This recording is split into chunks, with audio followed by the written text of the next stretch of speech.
Hare Krishna. Welcome back to our regular Ramayana reading. As Ram Navami is just around the corner, 27th of February, we are reading from the Srimad Bhagavatam, 9th canto, 10th chapter of the Srimad Bhagavatam. So far, we have read up to text 22. We shall read further and comment wherever necessary. Text 23 of the 9th canto, chapter 10. After thus rebuking Ravana, Lord Ramachandra fixed an arrow to his bow, aimed at Ravan, and released the arrow, which pierced Ravan's heart like a thunderbolt. Upon seeing this, Ravan's followers raised a tumultuous sound, crying, "Alas, alas! What has happened? What has happened?"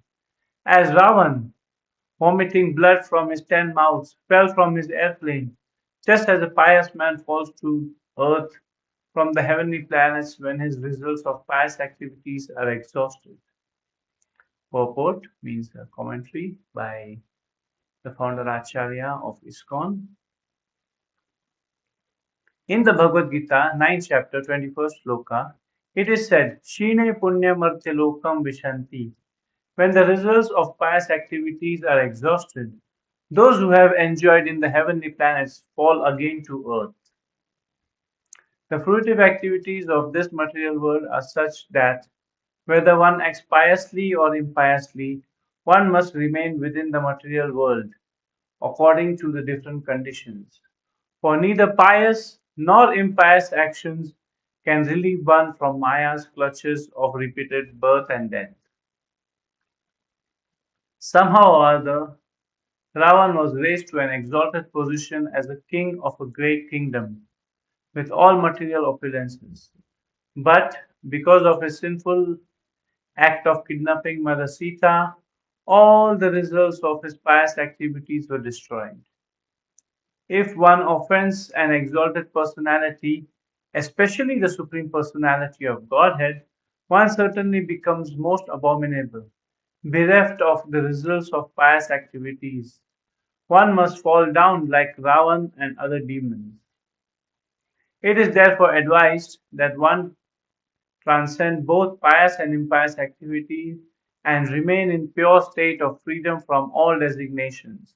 Sarvopadi vinirmuktam tat paratvena nirmalam. When one is in pure state of freedom from all sorry, my mistake. When one is fixed in devotional service, he is above the material platform. On the material platform, there are higher and lower positions, but when one is above the material platform, he is always fixed in spiritual position. Sagunan samati taitan brahma bhuyaya kalpate. Ravan or those like him are very powerful and opulent in this material world, but theirs is not a secure position because, after all, they are bound by the results of their karma. Karmana daivanetrena. We should not forget that we are completely dependent on the laws of nature. Prakrite kriyamanani gunai karmani sarvashah. Ahankar vimudhatma karta aham iti manyate. The bewildered spirit soul, under the influence of the three modes of material nature, thinks himself the doer of activities that are actually carried out by nature. One should not be proud of one's exalted position and act like Ravan, thinking oneself independent from of laws of nature, material nature laws. Yes, so here we get to learn that Ravan has been killed by Ram and how he fell off his plane from where he has shot arrows to Lord Ram. And because Prabhupada has commented on this verse, we will try and say something.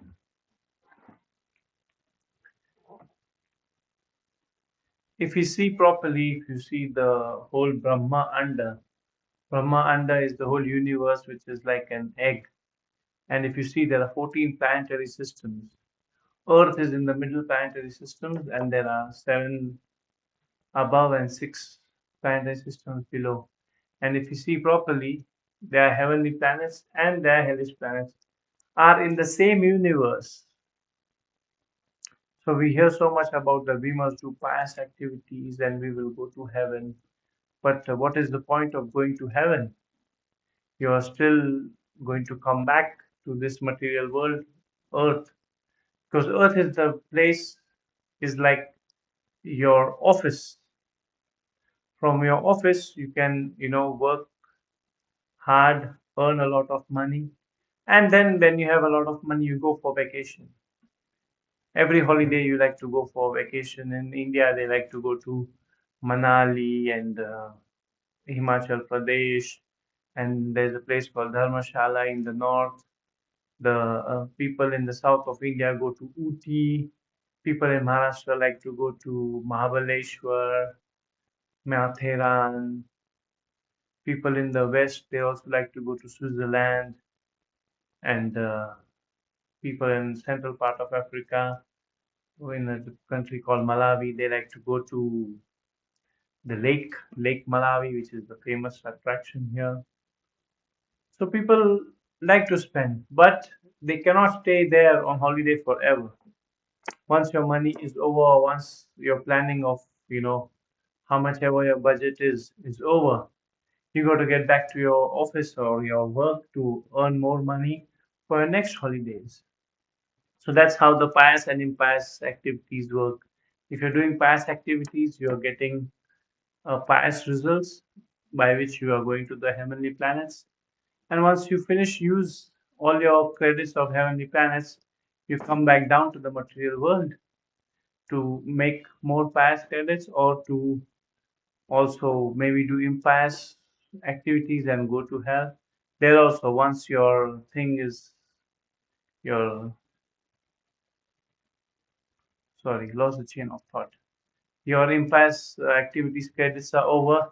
You come back up to the material world or earth, and then you can again start your own little pious and impious things again, so that you can again go to the mm, higher or lower planetary system. It all depends on what we want to do. If we want to stay in this earth with karma, going up to the heavenly planets, coming down to the earthly planets, going down to hell, coming back up to the earthly planets, up and down and up and down and up and down. At one point, we will get tired, and that's when we will think about, becoming a devotee of Lord Ram, singing always Jai Shri Ram, and going back to Lord Ram, where everything is peaceful, Ram Rajya.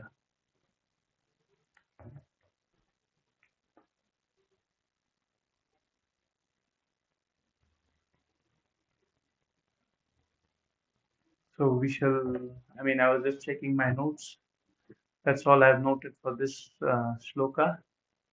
Let's go ahead and read the next verse.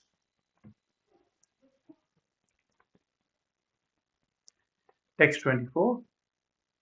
Thereafter, all the women whose husbands had fallen in battle, headed by Mandodari, the wife of Ravan, came out of Lanka, continuously crying. They approached the dead bodies of Ravan and other Rakshasas. 25. Striking their breasts in affliction because of their husbands had been killed by the arrows of Lakshman, the women embraced their respective husbands and cried piteously in voices appealing to everyone. Text 26. O my lord, O master, you epitomize troubles for others, and therefore you are called Ravan. But now that you have been defeated, we also are defeated. For without you, the state of Lanka has been conquered by the enemy, to whom it will go for, sorry, to whom will it go for shelter? Purport commentary by Srila Prabhupada.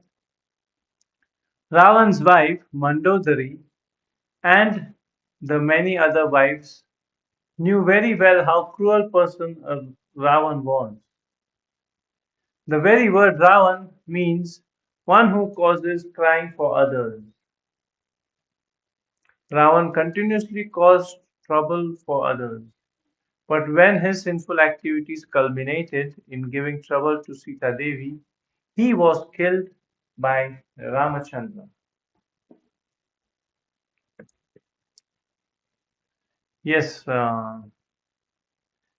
it's still going on. How it's very touching, or it's very informative to know how even the wives of the demons, Rakshasas, knew what happens if you are a demon, or what happens if you are a Rakshas, if you are not serving the Lord, or if you're not having pious credits. We shall see more. Here it is said that how Mandodari was saying that, uh, sorry, Prabhupada is mentioning how his time was up, Ravana's time was up because he had troubled Mother Sita. And also a very Hindi saying goes that जब पाप का घड़ा भर जाता है तब सब खत्म हो जाता है. That when the pot of our sinful reactions is full to the brim, then you are bound to get the results at the earliest. So that's what happened. Ravan was doing all his sinful activities, but he was still enjoying. He thought, nobody can trouble me, nobody can trouble my living. But when he kidnapped Mother Sita, he saw that, his pot of sinful reactions was full to the brim now. And now that uh, his sinful activities were almost to the brim of the pot, he's going to get the reactions, and that's what happened.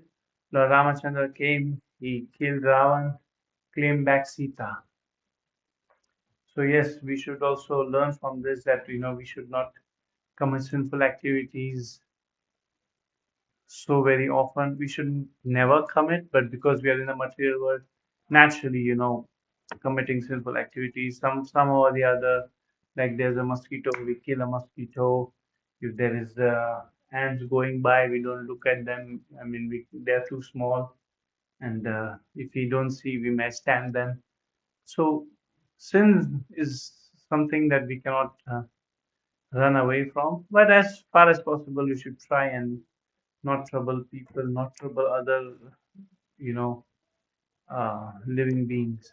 Because Krishna is saying, Aham Bija Prajapita, that he's the father of all the living entities. He's not saying that he's just the father of human beings.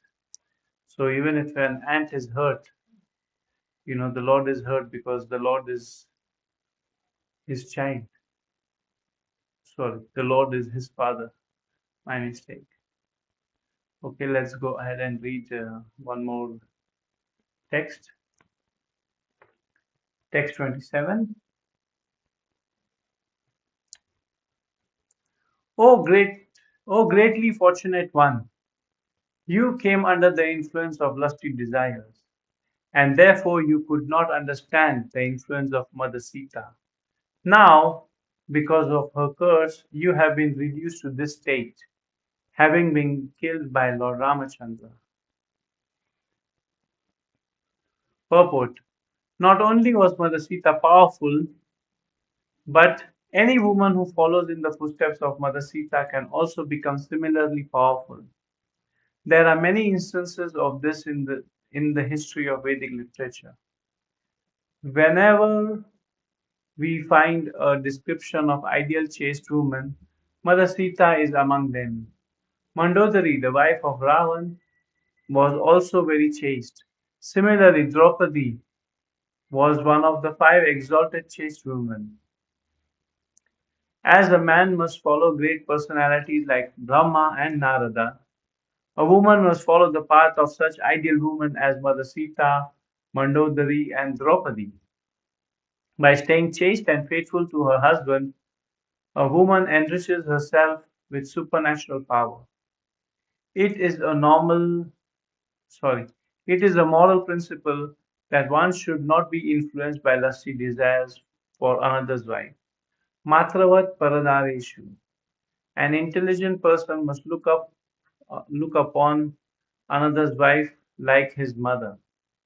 This is the moral injunction from Chanakya Shloka 10.